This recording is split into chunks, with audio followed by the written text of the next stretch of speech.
This video is brought to you by Toys-R-Us UK. Use promo code TURTLETALK upon checkout and receive up to 10% off of these selected lines. That's promo code TURTLETALK.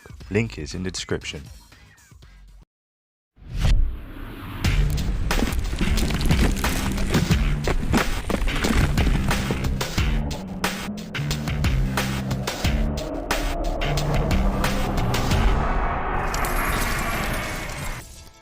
What's going on, toy fan? Project Piper Customs here, and welcome back to a brand new episode in Toy Photography, a beginner's guide. Now, if you're new to toy photography and want to do more with your collection but you don't know where to start, I believe this series is just right for you. And in this video we're going to be looking at what I think to be key fundamentals in all of toy photography, and the two we're going to look at today are posing and framing. So let's get started. When I approach a toy shop, there's a few things I need to think of first, and two of those things are posing and framing. They sort of need to be symbiotic, they need to sync up, they need to marry, because in order to really sell your pose, it needs to be well framed. Whether the pose be vanilla or action, you need to be able to tell the story in one shot. Your audience needs to know what's going on, contained within the frame. As you can see with the shot in front of you, we have the Batman who laughs, the winged version, and I have him here cackling into the sky, lightning all around him, holding a batarang. So let's pull away and have a look at the setup. And we're away. So there we are. As you can see, we have the setup. Alright, so let's have a look and see what we've got going on here. Alright, so here we have the backdrop. Now remember in episode 1 I was talking about what different kind of backdrops you have. Now the shot itself, you are not seeing his feet, you are not seeing any of the base. This is more of a close-up. Alright, so what I've used here, and what I love to use, as I said before, you can use anything in your house to really help with your shot, and here I just have him elevated on some DVDs, which are great. So if you need to bring the setup higher, because obviously I'm using the larger tripod, and also you can see I've got it at slightly Dutch angle, okay, to really try and capture everything that I want to capture within the shot. Okay, so I've got some DVDs going, and that's just bringing the figure up to the place where I want him. And here we have the printed backdrop. Okay, remember, you can have some fun. All you've got to do is think of the kind of setting that you want, and if you need something just to fill that bit of space in the back, then yeah, Google image.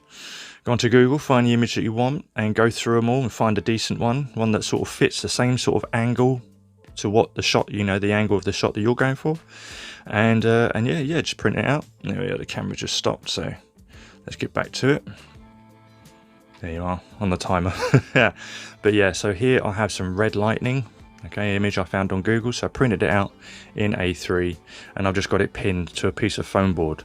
Now, as I say, yeah, obviously with the episode 1 where I mentioned obviously having a right angle or wall to a base, whether it be a desk, you know, floor to wall, or a bench, or again it's a wall to a bench. Here I've just brought my wall closer, because obviously I'm using the tripod, it can only go so far, and I want to bring everything close. I want you to bring the backdrop close, because obviously I'm limited with the space, you know, the size of A3 paper. If the backdrop was further back, you'll start seeing the outer edge of the paper, so I needed to bring it forward. Okay, and when you're doing that, I'll get into some lighting in its whole own video, but when your subject is close to the backdrop, it can cause shadows. And obviously the ways to eliminate shadows on your backdrop is obviously to bring the figure subject away from it.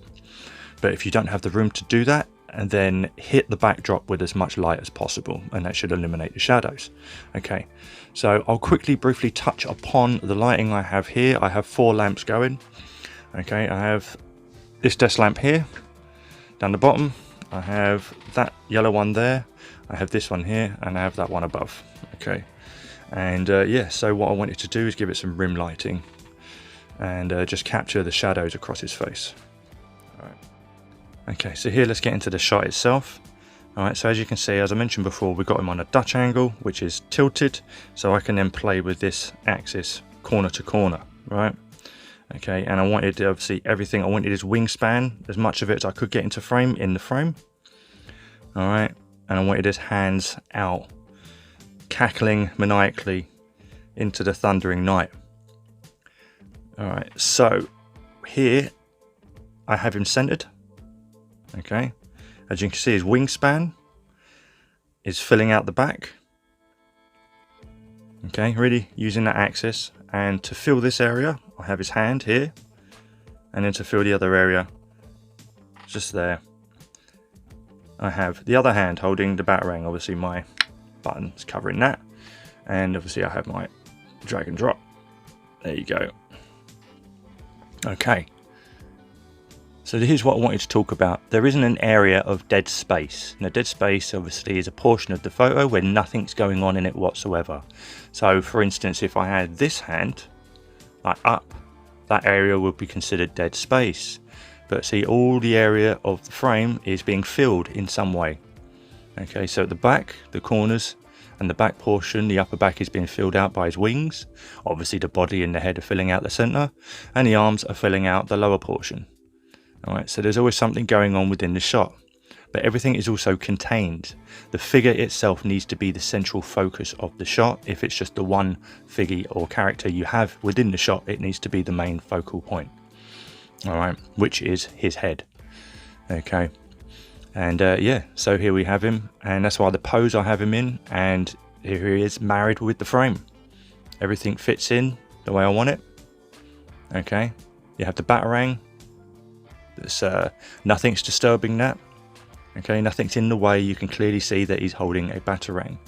You can clearly see his other hand. Again, nothing behind him is disturbing it. You can clearly see it's in a really just nasty position. Okay, and his head's thrown back, cackling into the night, and you can get a good full view of his wings. Okay, so that is what I mean when posing and framing need to marry. All right. And there is no exact science onto this. It's basically just the way I approach it is I will make sure that the pose and the figure that I want and I want to get him in, the pose that I want him in, actually fits in the frame and works. I need to get that part down first. As long as that actually works, okay, then I can worry about everything else. So if you're going to approach a toy shot, try it that way first. Now, get the pose in your head that you want.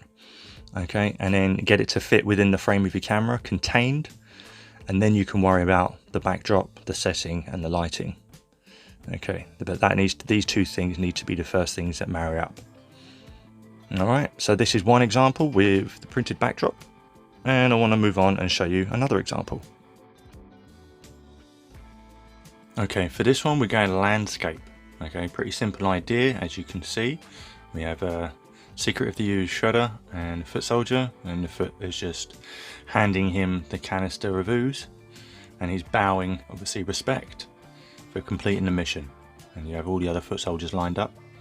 Okay, so that's just the idea behind this shot. Something quick and easy to throw together. Great if you have army builds like the foot soldiers from Turtles, and you know I love me some Turtles.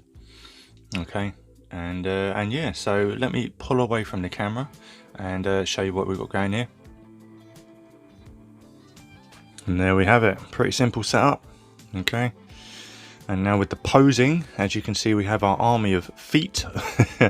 And basically they just got their hands behind their back at attention, you know, like the good soldiers they are.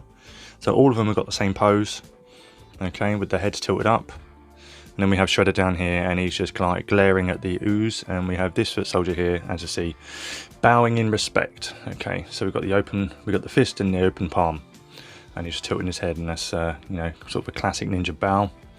And obviously we've got a weapons rack at the back, which came with the 2 packs of foot soldiers. Little added accessory to fill out the scene, and I'll tell you the purpose of that in a second, the reason why that's there in that spot. But yeah, I wanted to give you a look at this backdrop in particular. Now, I didn't feature this backdrop in episode 1 purely because I forgot, but basically this is a very simple homemade little backdrop here, and you've seen them, if you're not new to the channel, you've seen them plenty of times in my my other videos. I even featured it in episode 1, and basically I've got 2 of these, and this just helps. I use these to help frame my work area whenever I'm doing a review or doing some custom work. Okay, and all this is, it's just corrugated cardboard, just a sheet of corrugated cardboard. Again, it's glued to a flat sheet of cardboard. Okay, and then I just spray painted it with some car body primer, and then just dusted it over with some orange.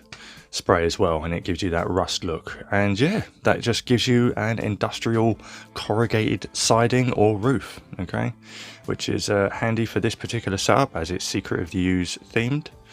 But yeah, I've got 2 of these and they're dead easy to make, so if you can get your hands on some of those materials, you know, you got yourself an industrial backdrop, which then you can deco out with some stickers or some signage, you know, anything you want. Okay, so again, just standard piece of cardboard for the backdrop. But yeah, so as the base isn't featured in this shot, okay, I notice quite a lot of newcomers, whenever they do a shot, they like to try and get it from here, like overhead. Okay, and you know, I personally would advise against any overhead shots unless the whole scene is someone looking over a roof down onto people. Okay, but never be afraid to get up close and personal in the action. Okay, so let me bring it down to the shot and we'll show you what I mean. Okay, as you can see here, okay, we're up close with Shredder and the foot because they are the primal focus of the shot. All right, the army at the back is just there, the army at the back. Okay, all right, the main focus is obviously Shredder and this one paying respect. And you can tell, you know, if you've seen the movie, you know this is kind of just, you know, mimicking a somewhat scene of, you know, the foot completing the mission and giving Shredder the ooze. Okay, and that's what I'm trying to convey, and hopefully that's coming off. So yeah, and basically with this scene I went with landscape and obviously the digital camera. Went with the digital camera this time and not the phone. I just wanted to mix it up a bit, and of course with the camera I am limited with a smaller aspect ratio, you know, so it's a little bit more challenging getting everything in frame, but also because of that it allowed me to get up close and personal. So yeah, with the weapons rack I purposely placed it on this side, okay, because I wanted some symmetry. You see a Shredder and the foot are here and here, okay, it's 2 figures in focus, not just one this time. Okay, so I split them up side by side, there's symmetry there, and because Shredder and his massive crown are filling in this area, come back, there we are, because they're filling in this big space, I wanted the weapons rack here to sort of add some symmetry in filling out this area. Okay, so again it looks like there's something going on in every area of the shot. Okay, and that's filling the frame. And in the center we have the ooze canister, and because obviously it's bright green, it's adding a bit more color, it draws your eye to it.